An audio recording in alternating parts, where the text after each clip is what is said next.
ರಾಜಕೀಯವಾಗಿ ಜನ್ಮ ನೀಡಿರ್ತಕ್ಕಂಥ ರಾಮನಗರ ಜಿಲ್ಲೆ, ಅದರಲ್ಲೂ ವಿಶೇಷವಾಗಿ ಬಿಡದಿಯ ಬೈರಮಂಗಲ ಭಾಗದ ಮಹಾಜನತೆ, ತಂದೆ ತಾಯಂದರು, ಅಣ್ಣ ತಮ್ಮಂದರು 2004ನೇ ಇಸ್ವಿಯ ವಿಧಾನಸಭೆ ಚುನಾವಣೆಯಲ್ಲಿ ಅತ್ಯಂತ ಹೆಚ್ಚಿನ ಬಹುಮತದಲ್ಲಿ ಆಯ್ಕೆ ಮಾಡಿ ನಿಮ್ಮೆಲ್ಲರ ಆಶೀರ್ವಾದದಿಂದ 2006ರಲ್ಲಿ ರಾಜ್ಯದ ಮುಖ್ಯಮಂತ್ರಿ ಆಗ್ತಕ್ಕಂಥ ಒಂದು ದೇವರ ಅನುಗ್ರಹದಿಂದ ರಾಜ್ಯದಲ್ಲಿ ಹಲವಾರು ರೀತಿಯ ನಿಮ್ಮಗಳಿಗೆ ಗೌರವ ತರ್ತಕ್ಕಂಥ ಕಾರ್ಯಕ್ರಮಗಳನ್ನು ಮಾಡಲಿಕ್ಕೆ ಪ್ರಯತ್ನ ಪಟ್ಟೆ. ಬೆಂಗಳೂರು ನಗರದ ಅಭಿವೃದ್ಧಿಗೆ ಸಂಬಂಧಪಟ್ಟಾಗೆ ಹಲವಾರು ಸಮಸ್ಯೆಗಳನ್ನು ಎದುರಿಸ್ತಾ ಇದ್ವಿ. ಈಗಾಗಲೇ ಇವತ್ತಿನ ಸಭೆಯಲ್ಲಿ ಮಂಜು ಅವರು, ಪ್ರಕಾಶ್ ಅವರು, ವಾಗದ ನಮ್ಮ ಮುಖಂಡರು, ರೈತ ಮುಖಂಡರು, ನಿಖಿಲ್ ಕುಮಾರಸ್ವಾಮಿ ಅವರು ಸಹ ಬಹಳ ಸುದೀರ್ಘವಾಗಿ ಮಾತನಾಡಿದ್ದಾರೆ. ಈ ಒಂದು ಬೈರಮಂಗಲದ ಇದರಲ್ಲಿ 8 ಹಳ್ಳಿಗಳಲ್ಲಿ ಯಾವೊಂದು ಟೌನ್ಶಿಪ್ಪನ್ನು ಮಾಡ್ತಕ್ಕಂಥ ವಿಷಯದಲ್ಲಿ ನನ್ನ ಮೇಲೂ ಸಹ ಕೆಲವು ಅಪಾದನೆಗಳೇನು ಬಂದಿದೆ. ನಮ್ಮ ರೈತರ ಕುಟುಂಬಗಳನ್ನು ಒಕ್ಕಲೆಪಿಸ್ತಕ್ಕಂಥ ಕೆಲಸವನ್ನು ಕುಮಾರಸ್ವಾಮಿ ಮಾಡಿದ್ದು ಅಂತಕ್ಕಂಥದ್ದು. ಆದರೆ ನಾನು ಒಂದು ನಿಮ್ಮಲ್ಲಿ ಮನವಿ ಮಾಡ್ತೇನೆ. ಈಗಾಗಲೇ ನಿಖಿಲ್ ಕುಮಾರಸ್ವಾಮಿ ಅವರು ಮಾತನಾಡಬೇಕಾದ್ರೆ ಹೇಳಿದ್ರು, ನಾನು ಸುಮಾರು 3ರಿಂದ 4 ಬಾರಿ ಕೃಷ್ಣಾ ಕಚೇರಿನಲ್ಲಿ, ಮುಖ್ಯಮಂತ್ರಿಗಳ ಕೃಷ್ಣಾ ಕಚೇರಿಯಲ್ಲಿ ಹಲವಾರು ನನ್ನ ತಾಯಂದಿರು, ಹಿರಿಯರ ಒಂದು ಸಭೆಯನ್ನು ಕರೆದು ನಿಮ್ಮಗಳ ಜೊತೆ ಸುದೀರ್ಘವಾಗಿ ಚರ್ಚೆ ಮಾಡಿದ್ದೇನೆ. ಅದರಲ್ಲಿ ಭಾಳ ಜನ ಇವತ್ತು ಇದ್ದಾಗಿಲ್ಲ.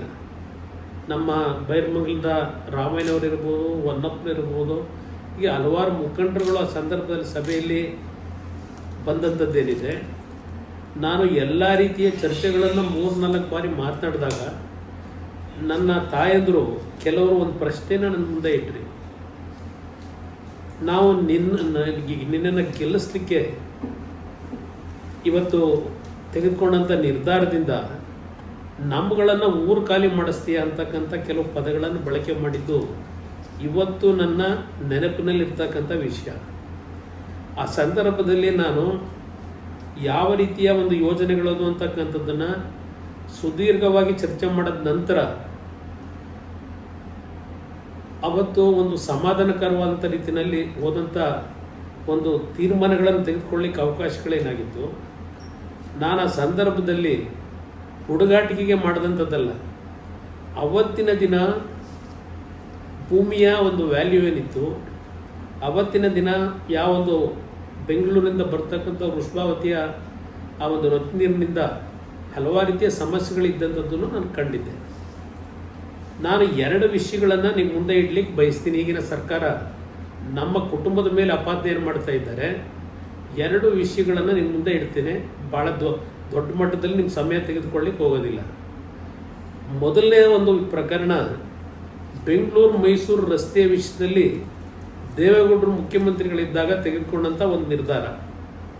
ದೇವೇಗೌಡರು ಆ ಒಂದು ಬೆಂಗಳೂರು ಮೈಸೂರಿನ ಅಗಲೀಕರಣದ ಒಂದು ತೀರ್ಮಾನ ತೆಗೆದುಕೊಳ್ಳಲಿಕ್ಕೆ ಕಾರಣ, ಒಂದು ಶಾಲಾ ಬಸ್ಸು ಮಾಯಗಾನಹಳ್ಳಿ ತಿರುವಿನಲ್ಲಿ ಆಕ್ಸಿಡೆಂಟ್ನಲ್ಲಿ ಏನೋ ಒಂದು ಅಪಘಾತಕ್ಕೊಳಗಾಯಿತು. 9 ಮಕ್ಕಳು ಸ್ಥಳದಲ್ಲೇ ತೀರ್ಕೊಂಡು ಹೋದಂಥ ಒಂದು ಘಟನೆ. ಅವತ್ತು ಭಾಳ ಅಪಘಾತಗಳಾಗ್ತಾ ಇದ್ದಂಥ ಒಂದು ಬೆಂಗಳೂರು ಮೈಸೂರು ರಸ್ತೆಯ ಒಂದು ದಿನಗಳನ್ನು ಗಮನಿಸಿದಂಥವರು, ಅವರು ಮುಖ್ಯಮಂತ್ರಿಯಾಗಿ ತೆಗೆದುಕೊಂಡಂಥ ನಿರ್ಧಾರ ಬೆಂಗಳೂರು ಮೈಸೂರು ರಸ್ತೆಯ ಒಂದು ನೈಸ್ನ ಒಂದು ಯೋಜನೆ. ಆ ಯೋಜನೆ ದೇವೇಗೌಡರು ತೆಗೆದುಕೊಂಡು ಯಾವ ರೀತಿ ಇರಬೇಕು ಅಂತಕ್ಕಂಥ ತೀರ್ಮಾನ ಏನು ಮಾಡಿದ್ರು, ಅವರು ದೆಹಲಿಗೆ ಹೋಗಬೇಕಾದ ಅನಿವಾರ್ಯತೆ ಬಂತು ಪ್ರಧಾನಮಂತ್ರಿಗಳಾಗಿ. ನಂತರ ನಮ್ಮ ಜೆ.ಎಚ್. ಪಟೇಲ್ರು ಮುಖ್ಯಮಂತ್ರಿಗಳಿದ್ದರು. ಅದಾದ ಮೇಲೆ ಕಾಂಗ್ರೆಸ್ ಸರ್ಕಾರ ಬಂದ ಮೇಲೆ ಇದೇ ಶಿವಕುಮಾರ್ ಈಗೇನು ಅಪಾದನೆ ಮಾಡ್ತಾರೆ, ಇದೇ ಶಿವಕುಮಾರ್ ಅವರು ಭಯಪ್ಪ ಅಂತೇಳಿ BMICPA ಅಂತ ಹೇಳಿ ಒಂದು ಪ್ರಾಧಿಕಾರ ರಚನೆ ಮಾಡಿ, ಪ್ರಾಧಿಕಾರದ ಅಧ್ಯಕ್ಷರು ಅವರೇ ಆಗ್ತಾರೆ. ಅವರ ಜೊತೆಗೆ ಎಸ್.ಎಂ. ಕೃಷ್ಣ ಅವರ ಸರ್ಕಾರದಲ್ಲಿ ಮಂತ್ರಿಗಳು ಇರ್ತಾರೆ. ಆ ಸಂದರ್ಭದಲ್ಲಿ ಅವತ್ತು 1.25 ಲಕ್ಷ ಎಕರೆ ಭೂಮಿಯನ್ನು ವಶಪಡಿಸ್ಕೊಳ್ತಕ್ಕಂಥ ತೀರ್ಮಾನ ಮಾಡ್ತಾರೆ ಬೆಂಗಳೂರಿನಿಂದ ಮೈಸೂರಿನವರೆಗೆ. 30 ವರ್ಷಗಳಾಯಿತು, ಇವತ್ತಿನವರೆಗೆ ಆ ಒಂದು ರಸ್ತೆಯ ಕೆಲಸ ಮಾಡಲಿಲ್ಲ. ಈಗ ನ್ಯಾಷನಲ್ ಹೈವೇಯಿಂದ ಆ ಕೆಲಸ ನಾನು ಮುಖ್ಯಮಂತ್ರಿ ಇದ್ದಾಗ ಏನೋ ಒಂದು ಭಾಳ ವೇಗವಾಗಿ ಹಣವನ್ನು ರೈತರಿಗೆ ಕೊಡ್ತಕ್ಕಂಥ ವಿಷಯದಲ್ಲಿ ತೀರ್ಮಾನ ತೆಗೆದುಕೊಂಡು ಇವತ್ತು ಆ ರಸ್ತೆ ಕಂಪ್ಲೀಟ್ ಆದಂಥದ್ದೇನಿದೆ ಕೇವಲ 2-3 ವರ್ಷದಲ್ಲಿ. ಆ ರೀತಿಯ ಕಾರ್ಯಕ್ರಮ 30 ವರ್ಷ ಆದರೂ ಇನ್ನೂ ಆಗಲಿಲ್ಲ. ಇಲ್ಲಿ ಇದೇ ಶಿವಕುಮಾರ್ ಅವರು ಬೆಂಗಳೂರಿನ ಹೊಸಕೆರೆಹಳ್ಳಿ ಮತ್ತು ಸುತ್ತಮುತ್ತ ಏನಿದೆ ನೈಸ್ ರಸ್ತೆ, ಅಲ್ಲಿ ಎಷ್ಟು ಭೂಮಿಯನ್ನು ಲಪಟಾಯಿಸಿದ್ದಾರೆ. ದೇವೇಗೌಡರು ಅದರ ವಿರುದ್ಧ ಯಾವಾಗ ತಪ್ಪುಗಳಾಯಿತು ಅದನ್ನು ಸರಿಪಡಿಸಬೇಕು ಅಂತ ಹೇಳಿ ಯಾವ ಮಟ್ಟದ ಹೋರಾಟ ಮಾಡಿದ್ದಾರೆ ಅದೆಲ್ಲ ಇವತ್ತು ನಮ್ಮ ಕಣ್ಣು ಮುಂದೆ ಇದೆ. ದೇವೇಗೌಡರು ಎಂದೂ ಸಹ ರೈತರಿಗೆ ಅನ್ಯಾಯ ಮಾಡಲಿಕ್ಕಾಗಲಿ, ರೈತರಿಗೆ ದ್ರೋಹ ಮಾಡ್ತಕ್ಕಂಥ ಒಂದು ಕ್ಷಣದಲ್ಲಿ ಆ ಥರ ಮಾಡಿದರೆ ಅವರು ರಾಜಕೀಯದಿಂದ ನಿವೃತ್ತಿ ಹೊಂದಿದ್ರು. ರೈತರ ಪರವಾಗಿ ರೈತರಿಗೆ ಅನ್ಯಾಯ ಆದಾಗ ರೈತರ ಪರವಾಗಿ ಧ್ವನಿ ಎತ್ತಿರ್ತಕ್ಕಂಥ ಒಬ್ಬ ರಾಜಕಾರಣಿ ಈ ದೇಶದಲ್ಲಿದ್ದರೆ, ನಾನು ರಾಜ್ಯದಲ್ಲಿ ಹೇಳಲ್ಲ, ಈ ದೇಶದಲ್ಲಿದ್ದರೆ ಸನ್ಮಾನ್ಯ ದೇವೇಗೌಡರು ಅಂತಕ್ಕಂಥದ್ದನ್ನು ನೀವೇ ಬೆಳೆಸಿರ್ತಕ್ಕಂಥವ್ರು ನೀವು ಮರಿಬಾರ್ದು ಅಂತಕ್ಕಂಥದ್ದು ಹೇಳಲಿಕ್ಕೆ ಬಯಸ್ತಾ ಇದ್ದೇನೆ. ಅದಷ್ಟೇ ಅಲ್ಲ, ನನ್ನ ಕಾಲದಲ್ಲಿ ಯಾವೊಂದು ಈ ಪ್ರಾಜೆಕ್ಟ್ ಬಗ್ಗೆ ನಾನೇ ಇದಕ್ಕೆ ಭೂಸ್ವಾಧೀನ ಪ್ರಕ್ರಿಯೆ ಮಾಡಿದ್ದೆ ಅಂತ ಹೇಳ್ತಾರೆ. ನಾನು ಯಾವುದೇ ಭೂಸ್ವಾಧೀನ ಪ್ರಕ್ರಿಯೆ ಮಾಡಿರಲಿಲ್ಲ. ಈ ಕಾರ್ಯಕ್ರಮವನ್ನು ತರಬೇಕು ಅಂತಕ್ಕಂಥದ್ದು ಬರೀ ಬಿಡದಿ ಹತ್ರದ್ದಲ್ಲ, ನಂದಗುಡಿ ಇರ್ಬೋದು, ಸೋಲೂರು ಇರ್ಬೋದು, ಅಲ್ಲಿ ದೇವನಹಳ್ಳಿ ಭಾಗ ಇರ್ಬೋದು ಮತ್ತು ಕನಕಪುರ ಭಾಗದಲ್ಲಿ ಇದನ್ನು ತರಬೇಕು ಅಂತ ಹೊರಟಿದ್ದ ಕಾರಣ ನಮ್ಮ ಮತ್ತೊಬ್ಬ ರೈತರು ಹೇಳ್ತಾ ಇದ್ರು, ಯಾತಕ್ಕೆ ನಮ್ಮ ರೈತರು ಭೂಮಿನೇ ಬೇಕು, ನಿಮ್ಮ ಸರ್ಕಾರದ ಭೂಮಿ ಮಾಡಬಾರ್ದು ಅನ್ನತಕ್ಕಂಥದ್ದನ್ನು ಏನು ಹೇಳ್ತಾ ಇದ್ರು. ಅವತ್ತು ಯಾವೊಂದು ಬೆಂಗಳೂರಿನ ಸಮೀಪದಲ್ಲಿದ್ದಂಥ ಬಿಡದಿ ಅವತ್ತು ದೊಡ್ಡ ಮಟ್ಟದಲ್ಲಿ ಬೆಳೀತಾ ಇತ್ತು. ಆ ಹಿನ್ನೆಲೆಯಲ್ಲಿ ನನ್ನ ರೈತರಿಗೆ ಕನ್ವಿನ್ಸ್ ಮಾಡಿ ನನ್ನ ಹೆಣ್ಣುಮಕ್ಳು ಹೇಳಿದಾಗ, ನಾವು ನೀವು ದುಡ್ಡು ಕೊಡ್ಬೋದು, ದುಡ್ಡನ್ನು ನಮ್ಮ ಮಕ್ಕಳು ಮತ್ತೆ ಹಾಳು ಮಾಡ್ಕೊಂಡ್ರೆ ನಾವೆಲ್ಲ ಹೋಗ್ಬೇಕು ಅಂತ. ನಾನು ಆ ಒಂದು ಹಿನ್ನೆಲೆಯಲ್ಲೇ ರೈತರಿಗೆ ಯಾವ ಒಂದು ಡೆವಲಪ್ಮೆಂಟ್ ಆದಮೇಲೆ 40% ಜಮೀನನ್ನು ರೈತರಿಗೆ ಬಿಟ್ಟುಕೊಡ್ಬೇಕು ಡೆವಲಪ್ಮೆಂಟ್ ಜಾಗದಲ್ಲಿ ಅಂತಕ್ಕಂಥ ಒಂದು ತೀರ್ಮಾನವನ್ನು ಸಹ ಮಾಡಿದೆ. ಇದು ನಾನು ಮಾಡಿದಂಥ ರೈತರ ಭೂಮಿನ 40% ಉಳಿಸ್ಕೊಡ್ಬೇಕು ಡೆವಲಪ್ಮೆಂಟ್ ಆದಮೇಲೆ ನಿಮ್ಗೆ ಅದರ ವ್ಯಾಲ್ಯೂನು ಜಾಸ್ತಿ ಆಗ್ತಿತ್ತು. ಈ ರೀತಿಯ ಕಾರ್ಯಕ್ರಮ ತರಲಿಕ್ಕೆ ನಾನು ಹೊರಟಿದ್ದು. ಅದಷ್ಟೇ ಅಲ್ಲ, ನಾನು 2006ನೇ ಇಸ್ವಿನಲ್ಲಿ ಆ ಒಂದು ಯೋಜನೆಗೆ 60,000 ಕೋಟಿ ರೂಪಾಯಿಗಳನ್ನು ಬಂಡವಾಳ ಹಾಕಬೇಕು ಅಂತಕ್ಕಂಥದ್ದು ಇದ್ದಿದ್ದು. ಅದರಿಂದ ನಿಮ್ಗೆಲ್ಲರಿಗೂ ಆರ್ಥಿಕವಾಗಿ ನೀವು ಮೇಲೆ ಬರಬೇಕು ಅಂತಕ್ಕಂಥದ್ದು ನನ್ನಲ್ಲಿ ಆಸೆ ಇಟ್ಕೊಂಡಿದ್ದು. ಇದರಿಂದ ನಾನು ನನ್ನ ರೈತರು ನನ್ನನ್ನು ಬೆಳೆಸಿರ್ತಕ್ಕಂಥ ನನ್ನ ತಂದೆ ತಾಯಂದರಿಗೆ ನನ್ನ ಜೀವನದ ಕೊನೆಯ ಉಸಿರಿರೋವರೆಗೂ ಅನ್ಯಾಯ ಮಾಡೋನಲ್ಲ. ಇದನ್ನು ಭಾಳ ಸ್ಪಷ್ಟವಾಗಿ ಹೇಳ್ತೇನೆ. ಇವತ್ತು 20,000 ಕೋಟಿ ಹೇಳ್ತಾ ಇದ್ದಾರೆ. ಅವತ್ತು ನಾನು 60,000 ಕೋಟಿ 2006ನೇ ಇಸ್ವಿ ಅಂದರೆ ಇವತ್ತಿಗೆ ಅದು ಹೆಚ್ಚು ಕಡಿಮೆ ಒಂದು 3ರಿಂದ 4 ಲಕ್ಷ ಕೋಟಿ ಆಗುತ್ತೆ. ಆದರೆ ಈ ಒಂದು ವಿಷಯದಲ್ಲಿ ಯಾವ ಒಂದು ವಿರೋಧವನ್ನು ಕೆಲವರು ಮಾಡಲಿಕ್ಕೆ ಪ್ರಾರಂಭ ಮಾಡಿದ್ರು. ಇದೇ ಕಾಂಗ್ರೆಸ್ ಪಕ್ಷ ಅದೇನೋ ಸತ್ಯಶೋಧನಾ ಸಮಿತಿ ಅಂತ ಮಾಡ್ಕೊಂಡ್ರು. ಇದೇ HK ಪಾಟೀಲ್ ಇವರೆಲ್ಲ, ಕುಮಾರಸ್ವಾಮಿ ಏನೋ ಬೆಂಗಳೂರು ಸುತ್ತಮುತ್ತ ಭೂಮಿ ಕೊಡಲಿಕ್ಕೆ ಕೊಟ್ಟಿದ್ದಾನೆ ಅಂತ ಹೇಳಿ. ಇದೆಲ್ಲ ಒಂದು ಇತಿಹಾಸ ಇದೆ, ನಾನು ಇದೆಲ್ಲ ಎಕ್ಸ್ಪ್ಲೈನ್ ಮಾಡ್ಲಿಕ್ಕೆ ಹೋಗಲ್ಲ. ಆದರೆ ಒಂದು 2006ನೇ ಇಸ್ವಿಲಿದ್ದಂಥ ಜನಜೀವನ ಇವತ್ತು ಯಾವ ರೀತಿ ಬಿಲ್ಡಪ್ ಆಗಿದೆ. ಇವತ್ತು ಬಿಡದಿ ಸರೌಂಡಿಂಗು 2006ರಲ್ಲಿ ಯಾವ ರೀತಿ ಇತ್ತು.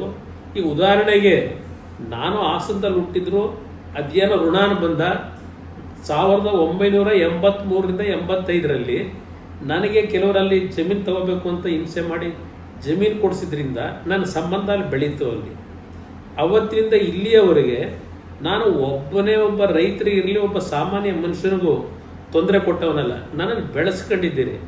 ಇವತ್ತು ಸಹ ಹೇಳ್ತೇನೆ, ಈ ವಿಷಯದಲ್ಲಿ ಇವತ್ತೇನು ಎಲ್ಲ ನಿಮ್ಮ ಪರವಾಗಿ ನಿಂತಿದ್ದಾರೆ. ಇಲ್ಲಿ ನಾನು ಮುಖ್ಯಮಂತ್ರಿಯ ಅವಧಿ ಇದ್ದಿದ್ದು ಕೇವಲ 18 ತಿಂಗಳು. 18 ತಿಂಗಳ ನಂತರ ಹಲವಾರು ಘಟನೆಗಳು ಈ 18 ವರ್ಷದಲ್ಲಿ ಆಗೋಗಿದೆ. ಅದೆಲ್ಲವನ್ನು ಸುದೀರ್ಘವಾಗಿ ನಿಮ್ಗೆ ಹೇಳಲಿಕ್ಕೆ ಹೋಗೋದಿಲ್ಲ.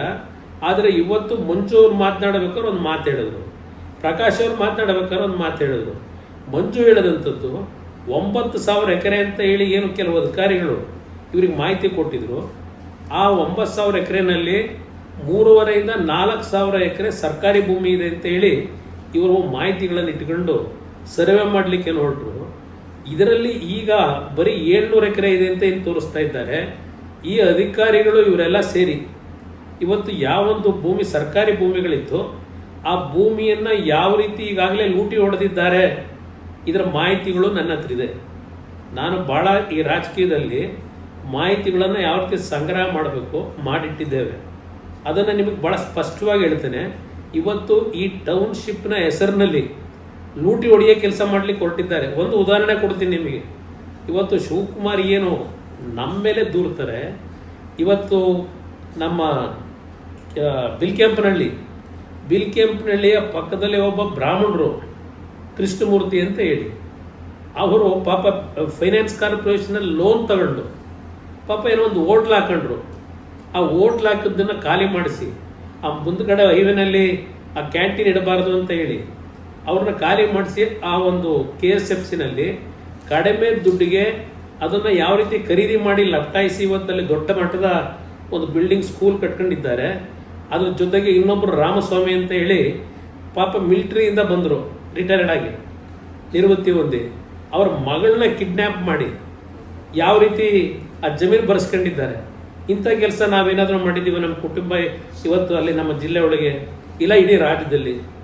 ಇಂಥ ವ್ಯಕ್ತಿಗಳು ನನ್ನ ಮೇಲೆ ದೇವೇಗೌಡರ ಮೇಲೆ ಕಾಮೆಂಟ್ಸ್ ಮಾಡ್ತಕ್ಕಂಥ ನೈತಿಕತೆ ಇವರಲ್ಲಿ ಇಟ್ಕೊಂಡಿದ್ದಾರೆ. ಇಲ್ಲ ನಾನು ಜಮೀನು ಕೊಡಿಸಿದ್ದಾರೆ ನನ್ನಲ್ಲಿ ಕೆತ್ತನಹಳ್ಳಿನಲ್ಲಿ. ಇವತ್ತು ನಾನು ಅಲ್ಲಿ ಏನು ದೊಡ್ಡ ಕಾಲೇಜು ಇಲ್ಲ ಫ್ಯಾಕ್ಟ್ರಿ ಕಟ್ಟಿದ್ದೀನಿ. ನಿಮ್ಮ ಥರ ನಾನು ಒಬ್ಬ ರೈತನಾಗಿ ಅಲ್ಲಿ ಇವತ್ತು ಏನು ಜೀವನ ಮಾಡ್ತಾ ಇದ್ದೇನೆ.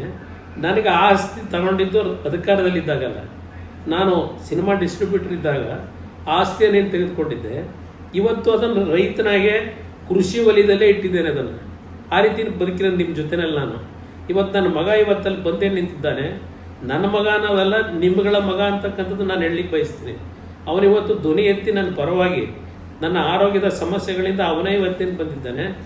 ಒಂದು ಮಾತನ್ನು ಕೊಡ್ತಾನೆ. ಅವನೇನು ಹೇಳಿದ್ದಾನೆ, 1 ಇಂಚು ಭೂಮಿಯನ್ನು ನಮ್ಮ ರೈತರಿಂದ ವಶಪಡಿಸ್ಕೊಳ್ಳಿಕ್ಕೆ ಸರ್ಕಾರಕ್ಕೆ ಬಿಡಲ್ಲ ಅಂತಕ್ಕಂಥದ್ದು ಏನು ಹೇಳಿದ್ದಾನೆ. ಅದಕ್ಕೆ ನನ್ನ ಬೆಂಬಲವೂ ಇದೆ. ನಾನು ಸಹ ನಿಮ್ಮ ಜೊತೆ ಬೆಂಗಳೂರಿಗೆ ಪಾದಯಾತ್ರೆ ಹೋಗಬೇಕಂತ ಅನಿವಾರ್ಯತೆ ಬಂದರೆ ನಾನೇ ನಿಮ್ಮ ಜೊತೆ ಭಾಗವಹಿಸಿ. ನನ್ನ ಆರೋಗ್ಯ ಮುಖ್ಯ ಅಲ್ಲ, ನನ್ನನ್ನು ಬೆಳೆಸಿರ್ತಕ್ಕಂಥ ನನ್ನ ಜನನ ಮುಖ್ಯ. ನನಗೆ ನಿಮ್ಮ ಕಣ್ಣಲ್ಲಿ ಎಂದೂ ನೀರು ಹಾಕಬಾರ್ದು. ಇವತ್ತು ಮೊನ್ನೆ ನನಗೆ ನಮ್ಮ PA ಹೇಳ್ತಾ ಇದ್ದ ರಾತ್ರಿ 11 ಗಂಟೆಯಲ್ಲಿ ನಿನ್ನೆ ಯಾರೋ ಪಾಪ ಹೊಸೂರ್ನ ಒಂದು ಹೆಣ್ಣು ಮಗಳ ಮನೆಗೆ ನುಗ್ಗಿ ಗಲಾಟೆ ಮಾಡಿದಂಥ ಸನ್ನಿವೇಶ ನನಗೆ ಎಕ್ಸ್ಪ್ಲೈನ್ ಮಾಡಿ TV ಆ ಒಂದು ವಾಟ್ಸಪ್ಪಲ್ಲಿ ತೋರಿಸ್ತಾ ಇದ್ದ.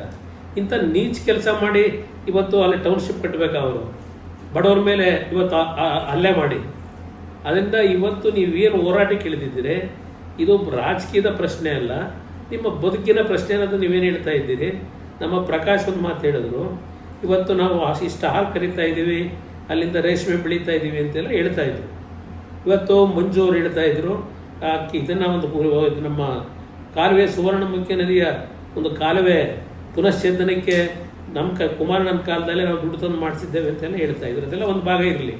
ಆದರೆ ಇವತ್ತು ಸ್ವಲ್ಪ ಹಸುಗಳ ಮುಖಾಂತರ ಇವತ್ತು ಹಾಲೆಲ್ಲ ಕರೆದು ಇವತ್ತೇನೋ ಆರ್ಥಿಕವಾಗಿ ಸ್ವಲ್ಪ ಸದೃಢವಾಗಿ ನಮ್ಮ ರೈತರು ಹಳ್ಳಿಗಳಲ್ಲಿ ಬದುಕಿದ್ದಾರೆ ಬೆಳೆ ಬೆಳೆಯೋದಕ್ಕಿಂತ. ಆದರೆ ರೇಷ್ಮೆ ಬೆಲೆ ಅವತ್ತಿನ ಕಾಲದಲ್ಲಿ 70-80 ರೂಪಾಯಿಗೆ ಅವತ್ತು ಬೆಲೆ ತಗೊಳಕ್ಕೆ ಆಗ್ತಿರಲಿಲ್ಲ ನಮ್ಮ ರೈತರು. ಇವತ್ತು 600-700 ರೂಪಾಯಿ ರೇಷ್ಮೆ ಬೆಳೆ ಇದೆ. ಇಂಥ ಒಂದು ಬೆಳೆ ಬೆಳೆಯತಕ್ಕಂಥ ಭೂಮಿಗಳನ್ನು ಯಾವುದೇ ಕಾರಣಕ್ಕೂ ಯಾವುದೇ ಅಭಿವೃದ್ಧಿ ಹೆಸರಿನಲ್ಲಿ ಲೂಟಿ ಆಗಲಿಕ್ಕೆ ಅವಕಾಶ ಕೊಡಬಾರ್ದು ಅಂತಕ್ಕಂಥದ್ದು. ನಾನು ದೇವನಹಳ್ಳಿಯ ವಿಷಯದಲ್ಲಿ ಏನು ಹೇಳ್ತಾ ಇದ್ರು ಚನ್ನರಾಯಪಟ್ಟಣದ ಬಗ್ಗೆ, ನಾನೇ 2-3 ಬಾರಿಯಲ್ಲಿ ಚನ್ನರಾಯಪಟ್ಟಣದ ರೈತರ ಪರವಾಗಿ ಹೋರಾಟಕ್ಕೆ ಹೋದಂಥವ್ರು. ಇವತ್ತು ಈ ಸರ್ಕಾರ ರೈತರ ಒಂದು ಒತ್ತಡಕ್ಕೆ ಡಿನೋಟಿಫಿಕೇಶನ್ ಮಾಡಿದ್ರು. ಈಗ ಅವ್ರಿಗೆ ಎದುರಿಸ್ತಾ ಇದ್ದಾರೆ ಅಲ್ಲಿ ರೈತರಿಗೆ ಎದುರಿಸಿ ನೀವೇನಾದ್ರು ಕೊಡದೇ ಇದ್ರೆ ಗ್ರೀನ್ ಝೋನು ಯೆಲ್ಲೋ ಝೋನು ನಿಮಗೆ ಭೂಮಿ ಇವತ್ತು ಅಗ್ರಿಕಲ್ಚರ್ ಬಿಟ್ಟು ನೀವು ಮುಂದಕ್ಕೆ ಏನೂ ಮಾಡಬಾರ್ದು ಹಾಗೆ ಮಾಡ್ತೀವಿ ಅಂತ ಎದುರಿಸ್ಕೊಂಡು ಕೂತಿದ್ದಾರೆ. ಇದೆಲ್ಲ ನನಗೆ ಗೊತ್ತಿದೆ ನನಗೆ. ಆದರೆ ಒಂದು ಮಾತು ಕೊಡ್ತೇನೆ, ಇವತ್ತು ನಿಮ್ಮ ಹೋರಾಟ ಏನಿದೆ ಆ ಹೋರಾಟಕ್ಕೆ ಸಂಪೂರ್ಣವಾಗಿ ನಿಮ್ಮ ಜೊತೆಯಲ್ಲಿದ್ದೇನೆ. ನಾನು ಯಾವುದೇ ಕಾರಣಕ್ಕೂ ನನ್ನ ರೈತರಿಗೆ ತೊಂದರೆ ಆಗ್ತದೆ ಅಂದಾಗ ಎಂದೂ ಸಹ ನಮ್ಮ ರೈತರನ್ನ ನಾನು ಬಿಟ್ಕೊಟ್ಟಿಲ್ಲ. ನಾನು ದೇವೇಗೌಡರು ಬಿಟ್ಕೊಟ್ಟಿಲ್ಲ. ಇದನ್ನು ಭಾಳ ಸ್ಪಷ್ಟವಾಗಿ ಹೇಳ್ತಾ ಇದ್ದೇನೆ.